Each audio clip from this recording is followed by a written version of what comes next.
ये 1962 का दौर था। भारत हिंदी चीनी भाई भाई के भुलावे में था, जब पड़ोसी देश चीन ने भारत पर हमला कर दिया। भारत इस युद्ध के लिए तैयार नहीं था। प्रधानमंत्री पंडित नेहरू की यह सबसे बड़ी कूटनीतिक चूक थी, लेकिन हमारे देश की बहादुर सेना सर्वोच्च बलिदान के लिए हमेशा तैयार रहती है। ऐसे ही एक बहादुर फौजी का आज जन्मदिन है, जिसे भारतीय सेना के सबसे जाबाज अफसरों में गिना जाता है। एक ऐसा नाम जो भारतीय सेना की शान है, तो जिसके नाम से चीनी आज भी थर थर कांपते हैं। मेजर शैतान सिंह महज 100-125 जवानों के साथ चीनी सेना के 1300 से ज्यादा सैनिकों को यमलोक पहुंचाने वाले मेजर शैतान सिंह। 1962 युद्ध की बात है। नवंबर का महीना था। 17,000 फीट की ऊंचाई, चारों ओर बर्फ की सफेद चादर, लेह लद्दाख की कपा देने वाली ठंड और सुबह का समय, सीमित हथियार और बेहद कम संख्या में भारतीय जवान। युद्ध के दौरान कुमाऊं रेजिमेंट की 13वीं बटालियन को चुशुल सेक्टर में तैनात किया गया था। दुश्मन सेना के करीब 2000 जवानों का तीखा हमला होता है। बहादुर भारतीय जवानों की टुकड़ी दुश्मन सेना को मार भगाती है। दुश्मन के सैकड़ों जवान मारे जाते हैं। लाशों से मैदान भर जाता है। जिधर नजर जाए उधर लाशें ही लाशें। भारतीय जवान इस कामयाबी पर खुश थे, लेकिन जब तक वे कुछ समझ पाते, संभल पाते, फिर एक बड़ा हमला हो गया। इस बार भी वो पूरी बहादुरी से लड़े, लेकिन इस बार भारत को भी बड़ा नुकसान हुआ। 18 नवंबर 1962 को यह सब कुछ हुआ था। इस युद्ध में सबसे बड़ी भूमिका निभाई थी मेजर शैतान सिंह ने। सामने थी चीन की भारी भरकम सेना और उनसे लड़ रहे थे हमारे बमुश्किल 125 जवान। यहाँ जवानों का नेतृत्व कर रहे थे मेजर शैतान सिंह भाटी, जिनका नाम सुनकर भारतीय सेना के जवान और अफसर गर्व से भर जाते थे। हालात कठिन थे। चीनी सेना की आहट पाकर मेजर ने अपने आला अफसरों से संपर्क साधा और मदद की गुहार लगाई। उन्हें निर्देश मिला कि वे अपनी चौकी से पीछे हट जाएं, क्योंकि अभी मदद नहीं भेजी जा सकती। तब भी मेजर शैतान सिंह ने धैर्य नहीं खोया। यूनिट के सभी जवानों से बातचीत की, ऊपर का आदेश उन्हें भी बताया और अपनी बात भी कही। मेजर ने कहा कि चौकी से पीछे हटने का मतलब हुआ हार मान लेना, लेकिन ऊपर से हुक्म है, आप में से जो भी लोग चाहें वो वापस लौट सकते हैं, लेकिन मैं वापस नहीं लौट रहा। मेजर शैतान सिंह के साथ मौजूद वीरों ने भी फैसला किया कि वो चाहे शहीद हो जाएं, लेकिन चौकी नहीं छोड़ेंगे और हर हाल में दुश्मन का सामना करेंगे।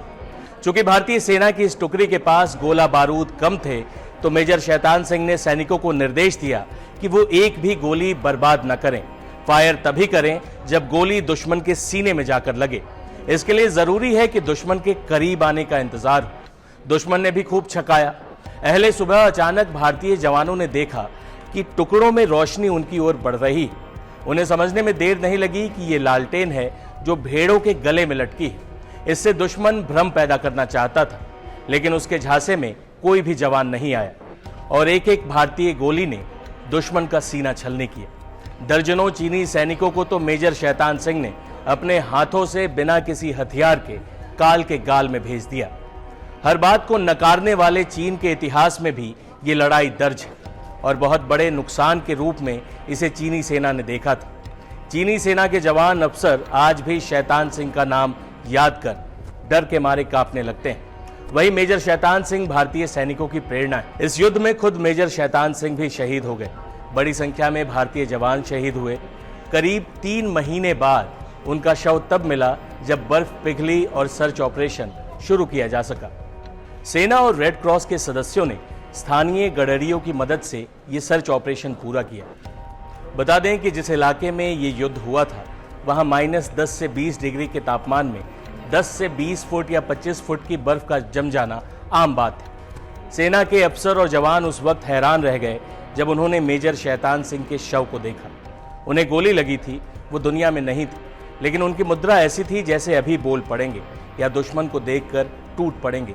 बंदूक भी उनके हाथ से नहीं छूटी थी। इस हमले में भारतीय सेना के 109 जवान शहीद हो गए थे। कुछ को चीनी सेना ने बंदी बना लिया था, लेकिन चीनी सेना को भी बहुत बड़ा नुकसान हुआ था। वीरों की धरती राजस्थान की धरा पर जन्म लेने वाले मेजर शैतान सिंह के नेतृत्व में कुमाऊं रेजिमेंट की एक छोटी सी टुकड़ी ने 1300 चीनी सैनिकों को हमेशा के लिए मौत की नींद सुला दिया था। भारत सरकार ने अगले साल मेजर शैतान सिंह भाटी की बहादुरी का सम्मान किया और उन्हें मरणोपरांत परमवीर चक्र से सम्मानित किया गया। असल में मेजर शैतान सिंह के पिता भी सेना में लेफ्टिनेंट कर्नल थे। बहादुरी और राष्ट्रभक्ति उनके खून में शामिल थी। उसका असर चीन ने भी देखा और भारत ने भी। मेजर शैतान सिंह का कैरियर जोधपुर नरेश की सेना में अफसर के रूप में शुरू हुआ था। जब जोधपुर स्टेट का भारत सरकार में विलय किया गया तो मेजर शैतान सिंह को कुमाऊं रेजिमेंट में तैनाती मिली और आखिरकार वो अपने बहादुर साथियों की मदद से एक ऐसी कहानी लिख गए जिससे भारत और भारतीयों को सदियों तक प्रेरणा मिलती रहेगी। इस तरह के तमाम वीडियोस, देश दुनिया की सारी खबरों के लिए आप बने रहें टाइम्स नाउ नवभारत डिजिटल के साथ। शुक्रिया।